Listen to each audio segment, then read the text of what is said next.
Iran versus امریکہ اسرائیل وار کو آج ہو چکے ہیں 23 ڈیز، اور ان 23 ڈیز میں یہ وار کہاں پہنچا ہوا ہے سمجھتے ہیں ایک منٹ میں۔ ایک طرف سیز فائر کی بات کری جا رہی ہے یا کروائی جا رہی ہے، اور دوسری طرف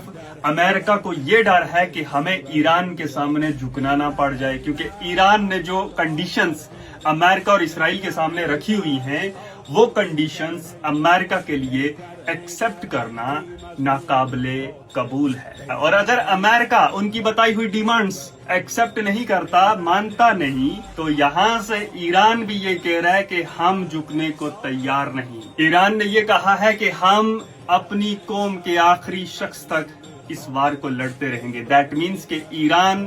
نہیں جھکنے والا۔ IRGC کے اسپوکس پرسن نے ریسنٹلی ایک اسٹیٹمنٹ دی ہے جس میں انہوں نے یہ کہا ہے کہ یہ وار جو ہے وہ صرف ایران ورسز امریکہ اسرائیل نہیں ہے، یہ وار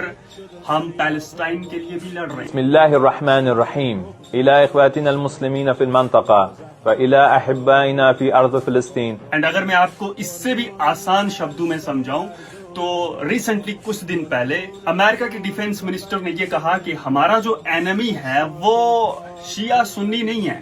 مسلمانوں کان کھول کر کے اس بات کو سننا، میں ابھی بھی دیکھ رہا ہوں کچھ مولوی ممبروں پر اس وار کو شیعہ سنی کر رہے ہیں، میں ابھی بھی دیکھ رہا ہوں کچھ مسلمان ابھی بھی اس وار کو شیعہ سنی والے اینگل سے دیکھ رہے ہیں، لیکن مسلمان نادان کے ساتھ ساتھ بے وقوف بھی پڑا ہے۔ سامنے والا یہ کہہ رہا ہے کہ ہمارا جو دشمن ہے وہ شیعہ نہیں ہے، وہ سنی نہیں ہے،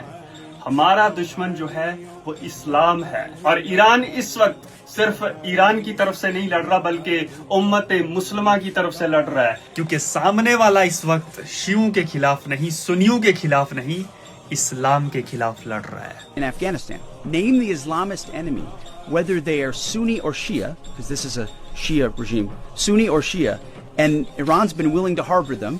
as long as that group is willing to try to kill Americans. So the enemy of their enemy has been their friend as well in the Islamist world.